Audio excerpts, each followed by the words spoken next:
There comes a time in life when you stop asking, who do I need to keep close, and start asking, who do I need to let go? It's not about being ruthless, it's about being real. Because here's the truth. As we age, our energy becomes sacred. And the people we allow into our space, they either nourish us or drain us. Now, that can get tricky when the people draining us are the same ones who once shared our childhood, sat at our dinner table, or carried our last name. But love doesn't mean tolerating toxicity.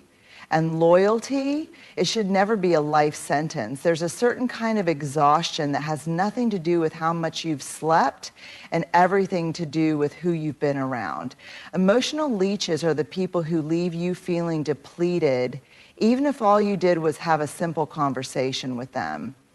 They don't just take your time, they take your peace, your energy, and sometimes even your will to engage with the world. These are the people who call not to check in on you, but to unload their problems like a heavy suitcase at your doorstep. They bring their chaos, their drama, and their emotional burdens straight to you, expecting you to carry them without ever asking if you have the strength to do so. They thrive on crisis. If it's not their failing relationship, it's their job. If it's not their job, it's their finances. And somehow, no matter how much you listen, advise, or support, their problems never seem to improve. Why? Because they don't actually want solutions, they want a captive audience. And here's the hard truth. You are not a dumping ground for someone else's unprocessed emotions. You are not a therapist, a sponge, or an emotional punching bag. You are allowed to set boundaries, to limit your exposure to those who constantly bring negativity into your life. Think about it. When was the last time you got off the phone with someone and felt lighter, felt happier, felt seen? If you can't remember, it might be time to take a hard look at the relationships you are maintaining. Now, let's address the elephant in the room. What if the emotional leech is a close friend, a sibling, a child? That's when it gets complicated, doesn't it? Because we've been conditioned to believe that family means forever, that being a good friend means always being there, no matter the cost to our own well-being. But here's what I need you to hear. Love does not mean self-sacrifice. Love does not mean abandoning yourself in the process of saving someone else. If a relationship is costing you your peace, it's too expensive. So how do you handle emotional leeches? You don't have to cut them off entirely, though in some cases that might be necessary. But you do need to create emotional boundaries. Limit the time you spend engaging in their endless cycle of negativity. Redirect conversations when they start spiraling into the same tired complaints. And most importantly, give yourself permission to say, I can't be your emotional crutch right now. It might feel uncomfortable at first. You might feel guilty. But I promise you this, the more you protect your own energy, the more space you create for relationships that pour into you rather than just take from you. Because at this stage in your life, you should be surrounded by people who bring joy, not drain it. Guilt is a powerful tool, and some people wield it like a weapon, subtly, sometimes not so subtly, twisting your emotions to make you feel responsible for their happiness, their struggles, or even their bad choices. These are the guilt trippers, the people who make you feel like you owe them something simply because of shared history, blood ties, or past favors. You've heard their lines before. After everything I've done for you, this is how you treat me. If you really cared about me, you'd do this one thing. I guess I just don't matter to you anymore. I sacrifice so much for you, and this is the thanks I get. It's a script they've mastered, an emotional trap that keeps you in a loop of obligation and self-doubt. And the worst part, they know exactly how to push your buttons. They know your soft spots, your sense of duty, your compassion, your fear of disappointing others, and they use those against you. The invisible chains of guilt trippers don't just ask for things. They demand them in a way that makes you feel like saying no is an act of betrayal. And that's the trick. They don't want your generosity. They want your surrender. They want to control your choices by making you feel like setting boundaries is a cruel thing to do. And let's be honest, guilt is heavy. It sits in your chest, makes your stomach turn, keeps you awake at night questioning, am I being selfish? But let's talk about that word, selfish, because guilt trippers love to use it against you. They make you believe that prioritizing your own needs is wrong, that making choices for your own happiness is some kind of moral failure. But is it selfish to protect your peace? Is it selfish to say, I can't keep giving when I have nothing left to give? No, that's called self-respect. When guilt comes from family, now here's where it gets complicated. What happens when the guilt tripper is a parent, a sibling, a child? We're raised to believe that family is everything, that we owe them unconditional loyalty. But let's be clear, unconditional love does not mean unconditional access. Maybe you have a parent who constantly reminds you of how much they sacrificed for you, using that as leverage to control your decisions. Or a sibling who plays the victim, making you feel like it's your responsibility to clean up their messes. Maybe it's an adult child who makes you feel like you're failing them if you don't drop everything to meet their needs.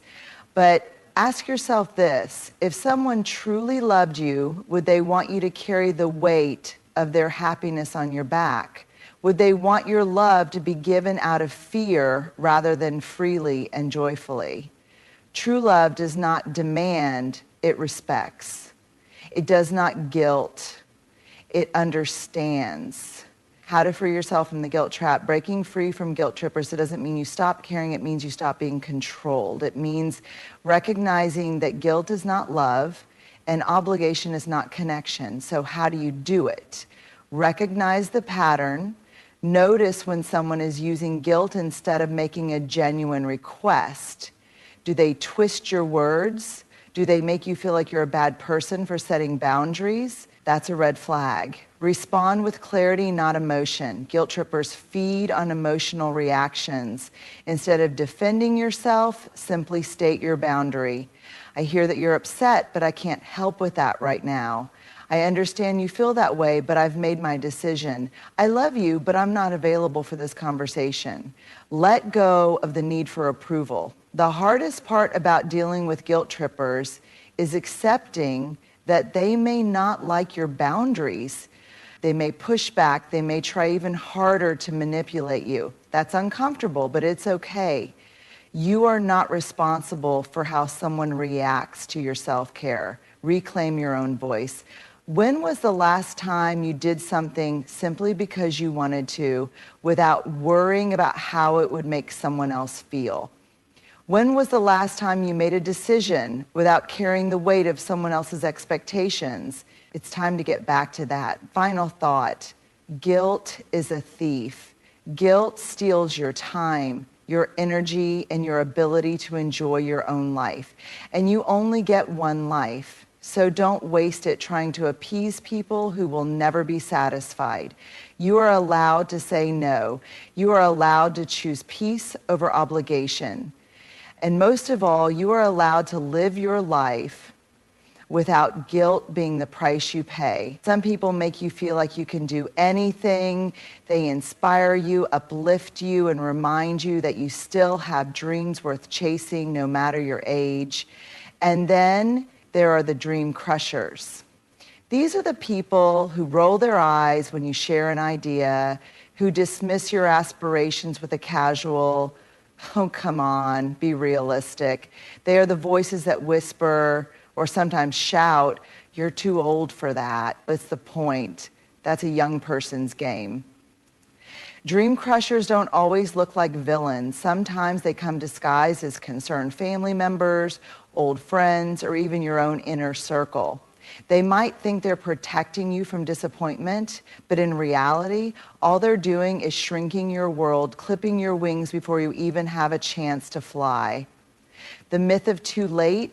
One of the biggest lies society tells us is that there's an expiration date on dreams. That once you reach a certain age, you should be content to just exist, not to strive, not to explore, not to learn something new. But let me ask you something. Who made that rule? Who decided that passion, curiosity, and adventure have a time limit? Because the truth is, they don't. Grandma Moses started painting in her late 70s and became one of the most famous American folk artists. Harlan Sanders started KFC in his 60s after failing at multiple careers. Peter Mark Roget was 73 when he created the thesaurus. Laura Ingalls Wilder published her first little house book at 65. The list goes on. And yet, despite all this proof, dream crushers will still try to convince you that you should slow down, settle in, or just be happy with what you have. Why do people crush dreams? Let's get real. People don't crush dreams because they want to protect you. They do it because of their own limitations, their own fears, and their own regrets. Some people have given up on their own dreams, so they don't want to see you chasing yours. It reminds them of what they never dared to do. Others operate from a place of fear. They've been conditioned to believe that taking risks at an older age is dangerous, that stepping outside the norm invites failure, and instead of confronting their own fears, they project them onto you. And then there are those who simply don't like change. They like the version of you that fits into their world, predictable, safe, and unchallenging. The moment you start growing, it threatens their comfort. So what do? They plant seeds of doubt. They make you second guess yourself. They subtly, or not so subtly, convince you that pursuing your dreams is foolish. But here's what they won't tell you. The only thing more painful than failing is never trying at all. How to handle dream crushers. So how do you deal with people who try to keep you small? Trust yourself more than you trust their doubt. Ask yourself, what if they're wrong? What if you actually can do it? What if you ignored their skepticism and just went for it? People who have never walked your path don't get to tell you where it leads. Surround yourself with expanders, not shrinkers. The people you spend time with influence your mindset more than you realize. If you're always around people who tell you what can't be done, it's time to find new people. Seek out those who see potential instead of limits. People who say, go for it, instead of that's unrealistic. Stop explaining yourself to people who won't get it. Some people will never understand why you want to start a new business at 65, go back to school at 70, or travel the world when others are settling into routine. And that's okay. You don't need their approval. You don't need to defend your dreams. You just need to live them. Prove them wrong, but do it for you. There is no better feeling than accomplishing something people told you was impossible. Not to gloat, not to say, I told you so, but simply because proving yourself right is the most powerful thing you can do. Every time you take a step toward your dream, whether it's signing up for that class, starting that project, or learning that skill, you take a step away from their doubt, the regret of not trying. One day, you will look back on your life, and when you do, you won't remember the dream crushers, you won't care about the people who told you that's not practical. What you will care about is whether you had the courage to try. So if you're still here, if you still have breath in your lungs and fire in your heart, then you are not done yet. Your dreams are not silly.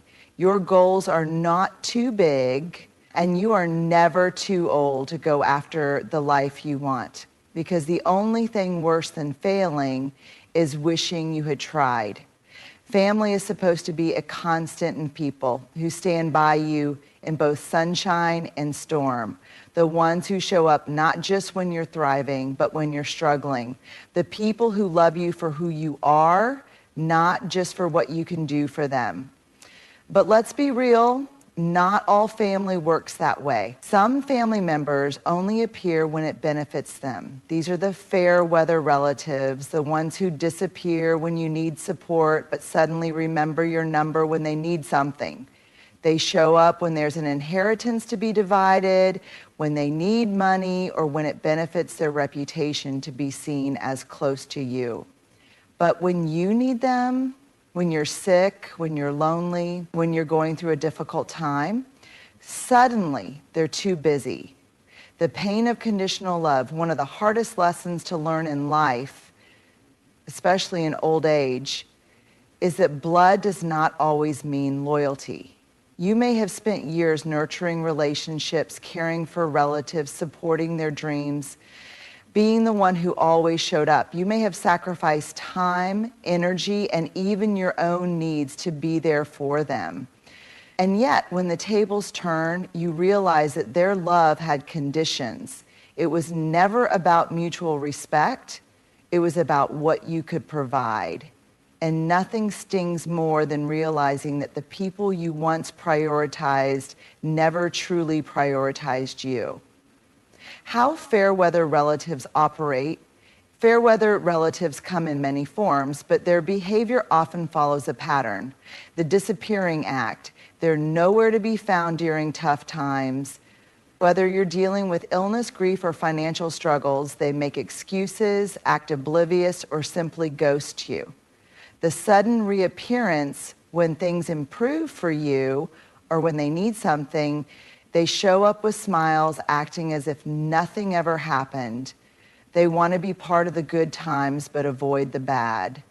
The guilt-tripping strategy. If you start to pull away, they try to manipulate you. We're family. We're supposed to stick together. They conveniently forget how absent they were when you needed them most. The transactional mindset. Every interaction feels like a trade. They keep score of favors but expect you to help without question. Their kindness always comes with an agenda. Family or familiarity, understanding the difference. We grow up being told that family is everything, that family sticks together no matter what. But here's the truth. Not everyone who shares your bloodline deserves a seat at your table. Family is not just about DNA, it's about connection. It's about mutual love, respect, and care. If someone only remembers you when it benefits them, if they only value you for what you provide, then they are not family. They are just familiar faces. And it is okay, more than okay, to redefine what family means to you. How to handle fair weather relatives. So what do you do when you realize certain relatives only show up when it's convenient? See them for who they are, not who you wish they were. Stop making excuses for their behavior. Stop waiting for them to change. Recognize that their actions have shown you where you stand in their lives. Let go of the fantasy of what family should be. Many people spend their entire lives longing for a family that loves them unconditionally, but sometimes that dream does not match reality. Accepting this painful truth can actually set you free. Stop overextending yourself. If you were always the one reaching out, always the one making an effort, always the one giving, pause. Ask yourself, would they do the same for me? If the answer is no, then it's time to step back. Set boundaries without guilt. If a relative only calls when they need something, you are allowed to say no. If they make you feel guilty for not doing more, remind yourself. You do not owe them unlimited access to your life just because you share DNA. Focus on the people who show up, not just in the good times. Instead of chasing after relationships that are one-sided, invest in the people who genuinely care. Maybe that's a close friend, a neighbor, or even a chosen family you've built over time. Love is about actions, not titles. The freedom of letting go of fair weather relatives is not about holding grudges. It's about protecting your energy. It's about choosing peace over pain. And most importantly, it's about realizing that you deserve to be surrounded by people who truly love and appreciate you, not just when it's convenient for them, but always. Fear is a powerful force. It can protect us, but it can also paralyze us. And sometimes the most dangerous fear isn't the one inside our own heads. It's the fear planted in us by the people around us. These people, they're the fear mongers. Fear mongers are the ones who make the world seem darker than it is. They constantly warn you of what could go wrong, what bad things might happen, and why you shouldn't take risks, try new things, or step out of your comfort zone. You want to travel? It's too dangerous these days. You want to start a new hobby? At your age, you could hurt yourself. You want to make new friends? Be careful. People can't be trusted. You want to live a little more boldly? It's just not practical. Be realistic. They disguise their negativity as concern. They think they're being helpful, but what they're really doing is shrinking your world until all that's left is a routine that feels safe, but not alive. Why do fear mongers do this? Fear mongers are not always bad people. In fact, many of them truly believe they're looking out for you, but their behavior comes from a few key places. Their own fears and insecurities. Most fearmongers aren't actually afraid for you. They're afraid for themselves. They have spent their whole lives avoiding risk, staying in their comfort zones and playing it safe. Seeing you break free from that threatens their entire worldview. A need for control. Some people use fear to control others. They make the world seem so terrifying that you feel like you need them to keep you safe. They keep you dependent on their warnings, their advice, their approval. A negative mindset, let's be honest, some people just see the worst in everything. If it's not the news, it's a personal horror story. If it's not something happening today, it's something that could happen tomorrow. They live in a constant state of anxiety and they try to pull you into it, the belief that age equals fragility. One of the most damaging myths in society is that as we age, we should only seek comfort and security. Fear mongers believe that risk is for the young, that adventure is reckless, and that trying new things is too dangerous after a certain point in life. But guess what? That's a lie. There is no expiration date on living. How fear mongers steal your life without you noticing. Fear doesn't always come in dramatic warnings. Sometimes it creeps in through small, seemingly harmless comments. You sure you should be driving at night? Be careful, you don't want to break a hip. What if something happens to you out there? Isn't that a little risky at your age? At first, these words might not seem like a big deal, but over time, they add up. They make you second guess yourself. They make you hesitate. And little by little, they steal pieces of your life, not because you can't do things, but because you've been convinced that you shouldn't even try. The cost of living in fear. Here's the truth. A life built around avoiding risk is also a life that avoids joy, excitement, and growth. Yes, caution is necessary. Yes, you should be mindful of your health and safety. But there is a difference between being smart and being scared of everything. If you let fear mongers dictate your choices, you don't just miss out on opportunities, you miss out on yourself. The version of you that still wants to explore, the version of you that still has dreams, the version of you that still craves new experiences, new friendships, and new adventures.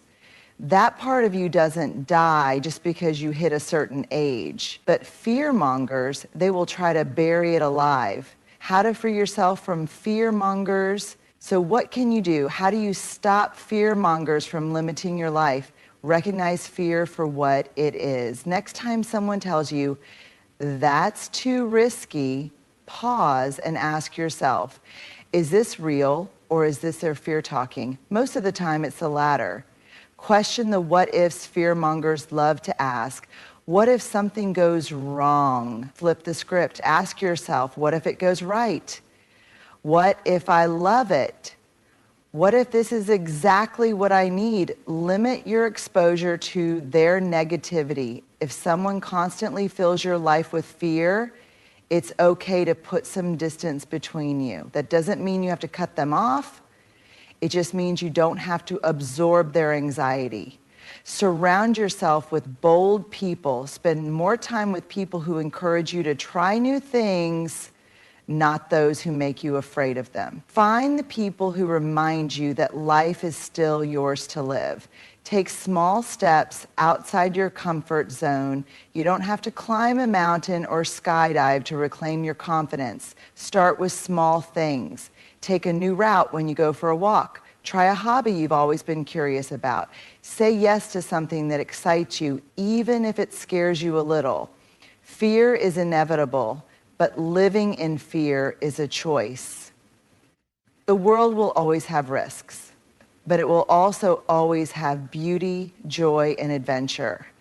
Fearmongers want you to focus only on the risks. They want you to shrink yourself into a small, safe life. But you deserve better. You deserve to keep dreaming, keep exploring, keep discovering new things about yourself and the world around you. You deserve to live fully, not just cautiously. Because at the end of the day, the biggest risk is not failing. The biggest risk is looking back and realizing that fear stole your life from you. So step forward, try, live, and don't let anyone, especially the fear mongers, tell you otherwise. Life is too short to be weighed down by people who drain your energy, crush your dreams, manipulate your emotions, or make you afraid to live. And yet, as we grow older, we often find ourselves surrounded by these very people, some of them even within our own families. We have talked about the emotional leeches who take and take but never give, the guilt trippers who use shame as a leash to keep you under their control, the dream crushers who try to convince you that your best days are behind you, the fair weather relatives who only show up when it benefits them, and the fear mongers who keep you trapped in a small, cautious life, making you believe that risk is something only the young should take. But here's the truth. You do not have to carry these people with you into the next chapter of your life. You have earned the right to set boundaries. You have earned the right to prioritize your own peace. You have earned the right to say enough. And you have earned the right to keep living, not just existing, because you are not done yet. Your dreams are still valid. Your time is still precious. And every single day you wake up is another chance to choose joy over obligation, growth over guilt, and freedom over fear. So let go of the people who keep you small. Surround yourself with those who uplift you, and step boldly into the life that is still waiting for you. Because the only person who gets to decide how you live your life is you.